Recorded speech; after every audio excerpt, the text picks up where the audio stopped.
Complex regional pain syndrome feels like your nervous system is broken. It's like a smoke alarm that won't stop screaming even when the house is fine. That alarm has been blaring in my body for 6 years. And if you're here, maybe yours has too.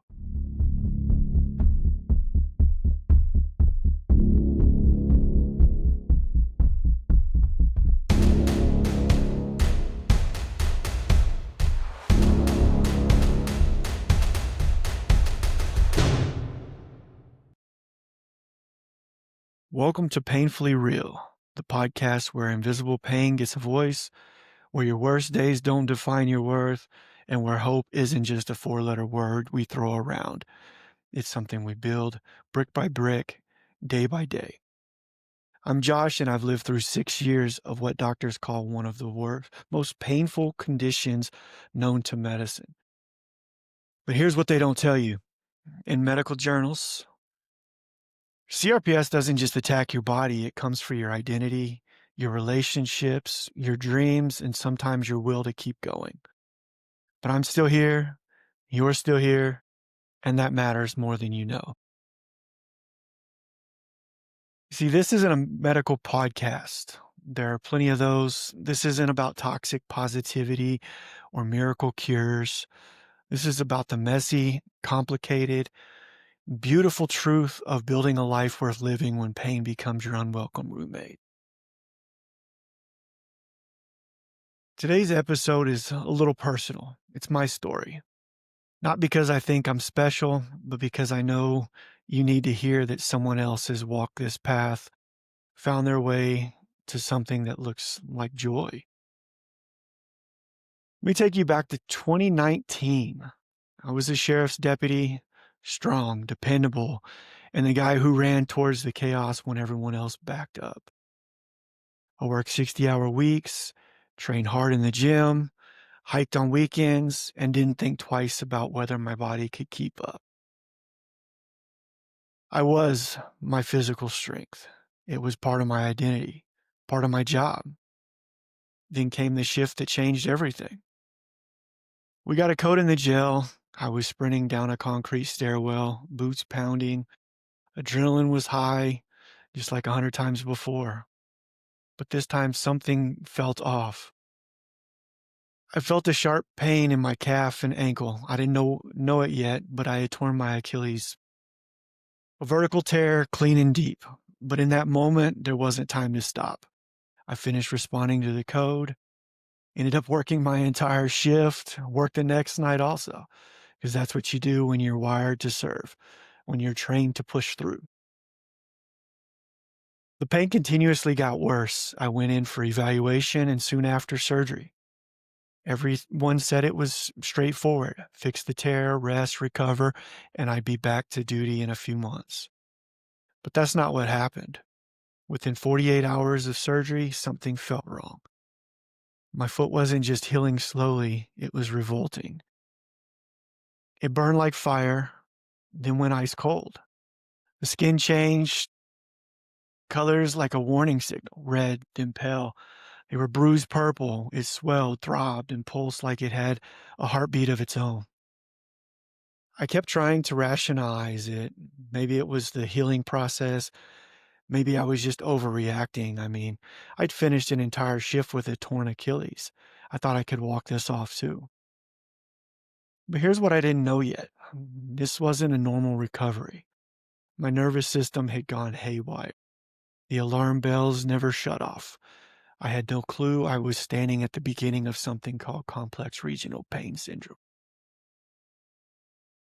Something that would take more from me than that initial injury ever could. Mind over matter works great until your matter is systematically malfunctioning.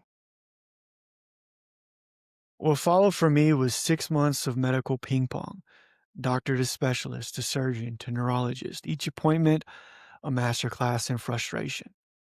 Maybe it's a stress fracture we can't see on the x-ray. Could be nerve damage from the initial injury. Have you considered that this might be psychological? Let me address that last one because if you've been down this road, you heard it too. Psychological became code for, we can't figure this out, so maybe you're imagining it. Here's what I wish I'd have known then. Psychological doesn't mean fake. Pain is always real, whether it starts in your tissues or your nervous system. But when you're in agony and someone suggests it's all in your head, it feels a little bit like gaslighting. The breakthrough came from an unexpected source. A doctor who took one look at my symptoms and said, "Has anyone mentioned complex regional pain syndrome? And do me a favor, don't go home and research that." Those four letters changed everything. She explained it like this: imagine your nervous system as an overzealous security guard. Something minor happens, a twisted ankle, and instead of filling a normal report, this guard decides it's a terrorist attack. Every sensation becomes a 5-alarm fire. Every touch becomes a threat. And once that alarm starts ringing, it doesn't want to stop. Well, finally, I had a name, but names don't fix anything. They just help you understand what you're fighting. The reading I found was discouraging. They called it the suicide disease. More painful than amputation, no cure. Forums filled with people whose lives had been consumed by this condition. But here's what I learned in the following months. Having a name for your enemy is the first step to fighting it. You can't strategize against something you can't identify. Physical pain is obvious. It screams for attention. The emotional fallout. That's the quiet killer that creeps in when you're not. CRPS didn't just change my body. It rewrote my entire social contract with the world. Before I was this reliable friend, the one who showed up early, stayed late, and always said yes to helping with moves or airport runs.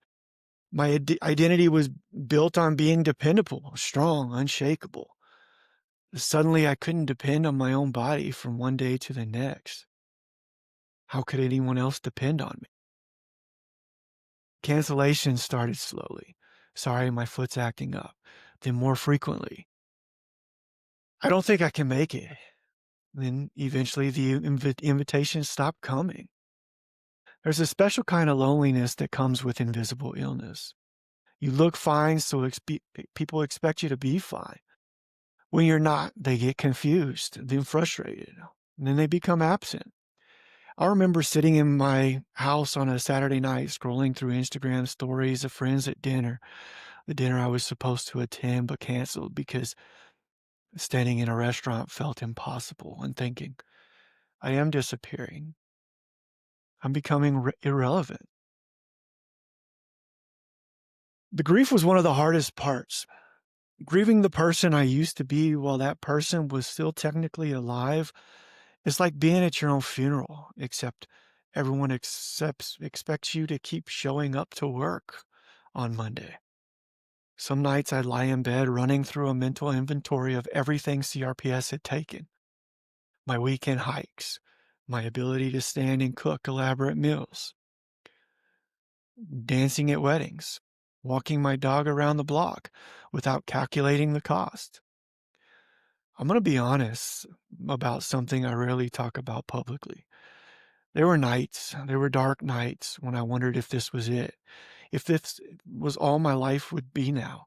Pain, isolation, cancellations, watching everyone else live the life I used to have. If you've been there in that dark place, I need you to know something. Those thoughts don't make you weak. They make you human. When your entire reality shifts overnight, it's natural to question everything, including whether you want to keep going. But here's the thing about rock bottom. It's solid. You can't fall any further, and sometimes that's exactly what you need to start building something new. For me, my turning point wasn't dramatic. No lightning bolt moment, no miraculous cure, no guru on a mountaintop. It was much quieter than that. I was having one of my worst flare-ups. 3 days in bed, pain levels that made thinking impossible, questioning every life choice that had led me to this point. And I realized something. I was waiting for my life to start again, waiting for the pain to disappear so I could be happy.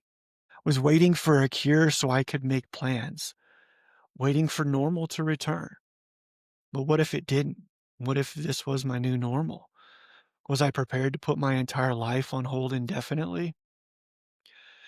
That's when I made a decision that changed everything. I was going to learn to build a life I loved with CRPS, not despite it. Not because I accepted the pain would always be this bad. I still hope for improvement. But because I refused to let CRPS steal one more day of my life while I sat in the waiting room of someday.